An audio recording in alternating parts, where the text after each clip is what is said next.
Developer Team Clan gave me this game key for free, so I get to tell you all about VED, a hand-drawn, story-driven RPG with a unique turn-based combat system and a sprinkle of roguelike elements. In my completely honest review, I'm going to talk about what's great, what's not, and everything in between. In VED, you play as Cyrus, a young hero on a mission to master both sword and magic, to confront dark forces, and ultimately to save his world from destruction. VED gives you this chance to truly shape your story through choices that have real consequences, rather than just minor branching paths. Each decision can impact the direction of the plot and the characters you align with, and even how Cyrus's own morality kind of unfolds. You're given the option to team up with some intriguing factions. You can work with a company that's dead set on controlling magic for their own agenda, join forces with a rebel named Freddy Firehands to start an uprising. There's also the choice to keep yourself neutral, balancing both sides, or letting things play out around you.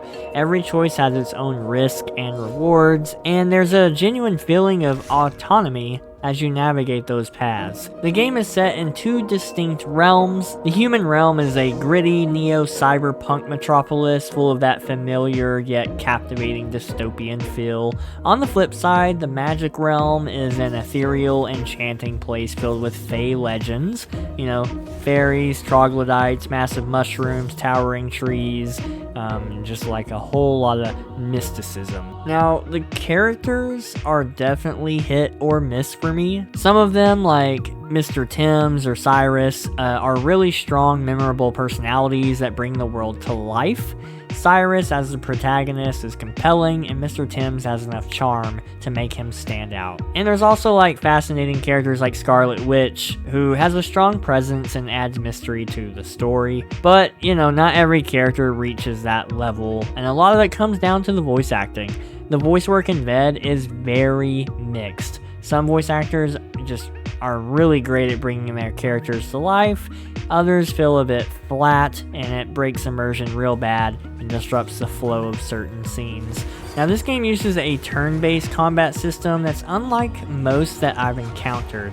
Combat takes place on a battlefield split into 4 sections, and one unique mechanic is that both your attacks and enemy attacks can shift your position left or right. This positioning isn't just for show, it influences your chance of dodging attacks, landing critical hits, and adds a level of strategy to every encounter. There are also buffs and debuffs, along with an array of abilities and progression options. Each enemy has its own unique attack patterns, unique traits I would say, which keeps you on your toes. You really have to study the types of enemies to learn which strategies work best. For example, while the game does encourage an aggressive buff-based approach, healing isn't really a good option. I actually recommend prioritizing the armor ability early on if you happen to get this game.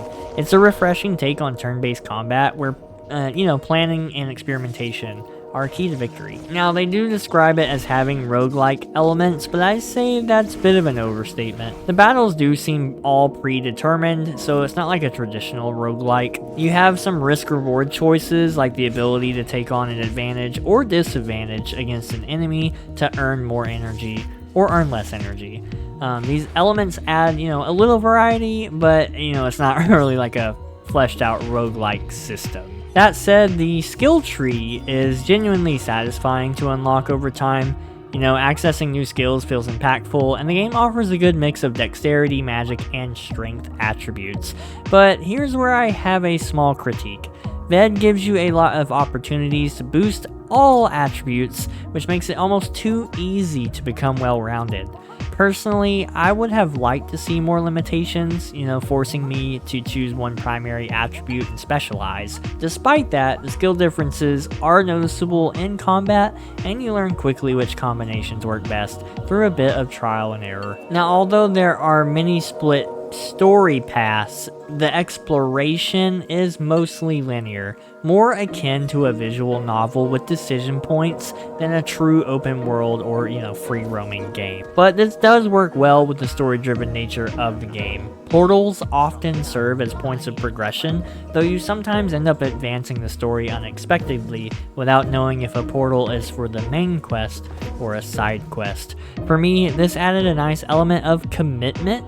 Once you made a decision, you couldn't just back out or save scum. This design choice makes you live with your choices and keeps you engaged in the story, which I actually respect. So what's my final verdict on VED? Well, it's a game of contrast. It's ambitious, visually stunning, and has unique mechanics that set it apart. At the same time, it's held back by uneven voice acting, and its roguelike claim feels a bit exaggerated, where it's mainly a visual novel with hints of strategy combat. Still, this game does offer a lot, especially for fans of story-driven games. The story choices feel meaningful, combat is innovative, and the setting pulls you in with its detailed art and fascinating world building. I do recommend this to anyone who enjoys visual novels, psychological storytelling, or games with a strategy edge. It's not without its flaws though. It's not Final Fantasy, it's not Persona, it's nothing crazy like that. If you enjoyed this review, feel free to hit that like button and don't forget to subscribe for more honest takes on indie and unique video games. Check out this video or hit this playlist to view all of my recent honest game reviews. Until next time, keep gaming and stay awesome.